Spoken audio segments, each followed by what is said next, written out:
Hey guys, so today we're reading Judges chapter 7, and today's verse of the day is Matthew 20 verse 28.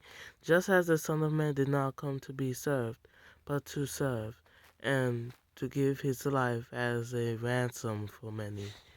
Amen. So today we're reading Judges chapter 7. Judges chapter 7. Early in the morning, Jerubbaal, that is Gideon, and all his men camped at the spring of Harod. The camp of Midian was north of them in the valley near the hill of Moreh. The Lord said to Gideon, "You have too many men. I cannot deliver Midian into their hands, or Israel would boast against me. My own strength has saved me. Now announce to the army, anyone who trembles with fear may turn back and leave Mount Gilead." So 22,000 men left, while 10,000 remained. But the Lord said to Gideon, "There are still too many men. Take them down to the water, and I will thin them out for you there. If I say, 'This one shall go with you,' he shall go. But if I say, 'This one shall not go with you,' he shall not go." So Gideon took the men down to the water. There the Lord told him, "Separate those who lap the water with their tongues as a dog laps, from those who kneel down to drink." 300 of them drank from cupped hands, lapping like dogs. All the rest got down on their knees to drink. The Lord said to Gideon, "With the 300 men that lapped, I will save you and give the Midianites into your hands. Let all the others go home." So Gideon sent the rest of the Israelites home, but kept the 300 who took over the provisions and trumpets of the others. Now the camp of Midian lay below him in the valley. During that night the Lord said to Gideon, "Get up, go down against the camp, because I am going to give it into your hands. If you are afraid to attack, go down to the camp with your servant Purah, and listen to what they're saying. Afterwards you will be encouraged to attack the camp." So he and Purah, his servant, went down to the outposts of the camp. The Midianites, the Amalekites, and all the other eastern peoples had settled in the valley, thick as locusts. Their camels could no more be counted than the sand on the seashore. Gideon arrived just as a man was telling a friend his dream. "I had a dream," he was saying.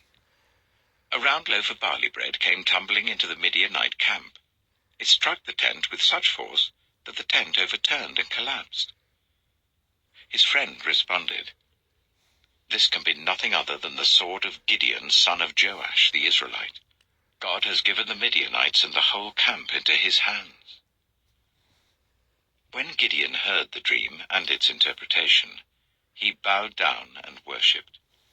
He returned to the camp of Israel and called out, "Get up! The Lord has given the Midianite camp into your hands." Dividing the 300 men into 3 companies, he placed trumpets and empty jars in the hands of all of them, with torches inside. "Watch me," he told them. "Follow my lead. When I get to the edge of the camp, do exactly as I do. When I and all who are with me blow our trumpets, then from all round the camp blow yours, and shout, 'For the Lord and for Gideon.'" Gideon and the 100 men with him reached the edge of the camp at the beginning of the middle watch, just after they had changed the guard. They blew their trumpets and broke the jars that were in their hands. The 3 companies blew the trumpets and smashed the jars. Grasping the torches in their left hands and holding in their right hands the trumpets they were to blow, they shouted, "A sword for the Lord and for Gideon."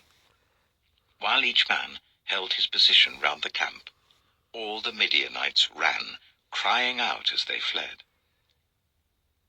When the 300 trumpets sounded, the Lord caused the men throughout the camp to turn on each other with their swords. The army fled to Beth-shittah, towards Zererah, as far as the border of Abel-Meholah near Tabbath. Israelites from Naphtali, Asher, and all Manasseh were called out, and they pursued the Midianites. Gideon sent messengers throughout the hill country of Ephraim. saying, "Come down against the Midianites and seize the waters of Jordan ahead of them, as far as Beth-barah." So all the men of Ephraim were called out, and they seized the waters of the Jordan as far as Beth-barah. They also captured 2 of the Midianite leaders, Oreb and Zeeb. They killed Oreb at the rock of Oreb, and Zeeb at the winepress of Zeeb. They pursued the Midianites and brought the heads of Oreb and Zeeb to Gideon, who was by the Jordan. Amen. So that was Judges chapter 7, and tomorrow we'll go read Judges chapter 8. And I'm going to end the video off here. And you guys have a blessed night. Amen.